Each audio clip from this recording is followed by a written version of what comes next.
In the heart of a flooded Indonesian jungle, a desperate scene unfolded as a ranger raced against time to save a stranded tiger family. As rising waters threatened their lives, he risked everything to rescue them. But just when he thought his mission was complete, the mother tiger did something that left everyone stunned. The 2015 rainy season in Indonesia was harsher than ever, with torrential floods sweeping through vast stretches of forest. Gunung Luser National Park was no exception, as rising waters submerged numerous trails and habitats. Faced with this crisis, rangers launched an urgent rescue mission to save the park's rare and endangered wildlife. Vincent, a courageous ranger who had served the reserve since his youth, immediately volunteered for the mission. He received word about a family of Sumatran tigers, Father Baron, Mother Nala, and their 3 cubs trapped in a low-lying area. The river's water had risen swiftly, turning the terrain into a dangerous, fast-moving flood zone. Without hesitation, Vincent gathered a lifeboat, ropes, and a first aid kit, then set out into the pouring rain. The forest path was treacherous, slick with mud and riddled with debris, making every step a struggle. Wind roared through the trees, snapping branches under its force, but Vincent pressed on, driven by the urgency of saving 5 vulnerable lives. When Vincent finally arrived, the floodwaters had risen to his waist and continued to climb by the minute. At the forest's edge, the mother tiger, Nala, stood watchfully as Baron struggled to keep their 3 cubs steady amid the current. His injured leg made each movement painful, and he looked utterly drained after hours of holding on. The soaked cubs clung to one another, shivering and letting out soft, frightened cries in the rushing water. Vincent tried to call out loudly, using a low voice to calm the tiger family, avoiding panicking them.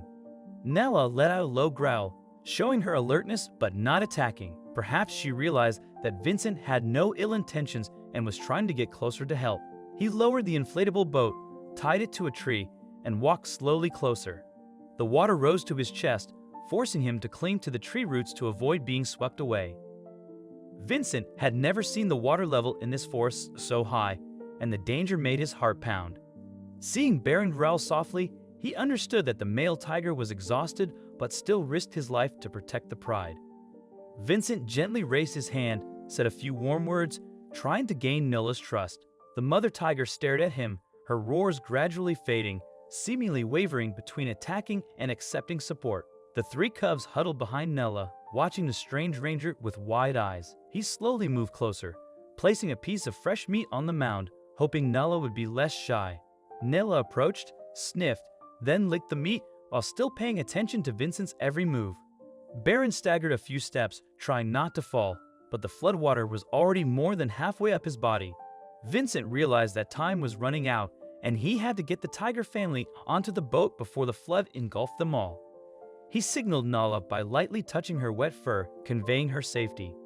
Seemingly sensing his goodwill, Nala stepped back slightly, giving him space to approach the cubs. Vincent quickly picked up 2 cubs and placed them in the raft, where he had laid up an old blanket. The remaining cub, half wanting to follow his mother, half wanting to follow him, trembled and cried softly. Baron was still standing there, growling weakly, seemingly unable to move because of the pain. Nala turned her head, growling softly, as if urging Baron to move forward before the water rose higher. Suddenly, a strong wind blew up, whipping cold raindrops into Vincent's face. The raft shook violently, almost throwing the 2 cubs into the water. Luckily, he managed to hold on to the edge of the boat, keeping them balanced. Baron looked worried, using the last of his strength to try to swim toward the boat. Vincent reached out and pulled Baron, letting the male tiger rest his paws on the side of the boat, still growling in pain. Nala followed, leaning her front paws on the boat, protecting the 2 cubs shivering inside. Finally, the whole family of tigers made it onto the boat, but the water around them was still swirling dangerously. Vincent held the long pole tightly, using all of his strength to row out of the deep water. Nala lay close to the cubs, licking their fur to keep them from getting cold, while Baron growled softly every time the boat tilted. He tried to stay calm, even though the water level had risen almost to the level of the submerged grass. The remains of tree trunks floated everywhere, banging against each other with a loud noise. Vincent kept an eye out because if a large log hit, the pontoon boat would capsize immediately. The rain had lessened, but the sky was still gray, and the sun had not yet appeared. He told himself not to stop, because if he was late, the tiger family might die in the cruel flood. After a while of drifting, he finally found a high place, the water only reaching his ankles. Vincent breathed a sigh of relief when the boat safely reached the shore, giving the father tiger, mother tiger, and 3 cubs a chance to rest. Nella carefully stepped down to the shore, shook off the water that covered her striped fur, then turned to check on the 3 cubs. Baron hobbled off the boat, fell flat on his face, but quickly got up with a determined look. Vincent dug into his medical bag and went to bandage Baron's wound, despite the risk of being attacked by the tiger if he panicked. Nala stood nearby, growling softly, but seemed to have lessened her guard against Vincent. He carefully examined the torn leg, washed the wound with antibacterial solution, and wrapped it with a thick bandage. Baron twitched slightly, let out a few painful cries, but left Vincent alone to treat him. The 3 cubs huddled together, seeking warmth and safety, occasionally hissing as if they were talking. The wind had not stopped, the cold, damp air making both Vincent and the tigers shiver. The floodwaters in the distance were still surging, constantly sweeping away anything in their way. He picked up the walkie-talkie, called his teammates for support, and reported the situation and exact coordinates. Not long after, the sound of a motorboat echoed through the wet space, signaling that the rescue team was approaching. Vincent used a tarpaulin to temporarily cover the tiger family while waiting for the veterinary staff to come and treat Baron's wound.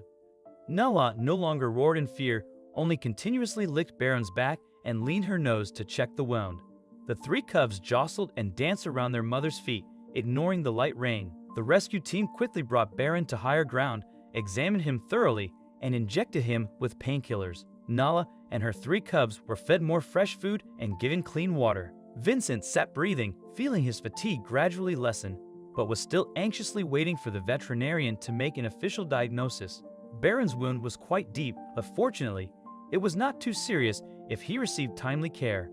The rain began to ease, giving way to patches of sunlight filtering through the dense foliage. The Gunung Loser forest was still struggling with the devastation of the flood, but at least the tiger family had been rescued.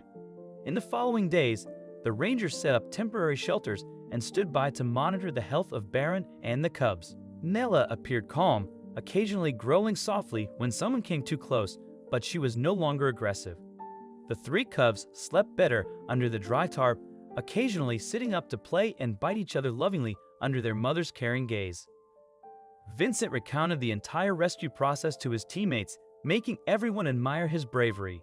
The local press quickly reported the news, noting the timely action to protect the rare Sumatran tiger. The government decided to send more aid to Gunung Loser National Park, upgrading the flood warning system and rescue equipment. Baron's wounds were cleaned every day, gradually getting stronger and starting to move without too much pain. Vincent often came close, sat quietly watching the tigers, sometimes gently stroking the head of the boldest cub. Nala seemed to accept his presence, sometimes bowing her head and sighing as a way to express her trust. The entire reserve buzzed with tales of the courageous ranger and the rescued tiger family. As the floodwaters slowly withdrew, the once submerged forest began to flourish again, fresh green shoots emerging in the aftermath of the storm. The Sumatran tiger family was moved to a semi-wild sanctuary, an environment that mirrored the wild yet offered safety. Baron recovered steadily. Though a scar remained on his leg, he walked with pride once more. Nala guided her 3 cubs over each mound, gently teaching them to sniff the ground and play together. Early lessons in the art of hunting.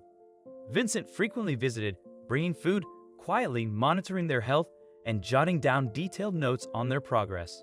A few weeks later, the rangers made the decision to return the tiger family to the jungle where they truly belonged. As the cage door swung open, Nella glanced back at Vincent, her eyes filled with quiet gratitude, before slipping swiftly into the foliage. Baron followed close behind, his gaze steady, a soft growl escaping his throat, while the 3 cubs bounded playfully into the thick, wild grass. Vincent stood quietly for a long time, listening to the rustle of leaves and the fading growls, a blend of joy and wistful reflection. The story of the historic flood and the courageous rescue would live on as a lasting testament to human compassion for all living beings in the heart of Gunung Loser's wild forest. What do you think of this story? Let us know in the comments section. I hope you like this story. Please give it a thumbs up and subscribe to our channel. Also, subscribe and press the bell icon to never miss the updates from our channel. Thank you.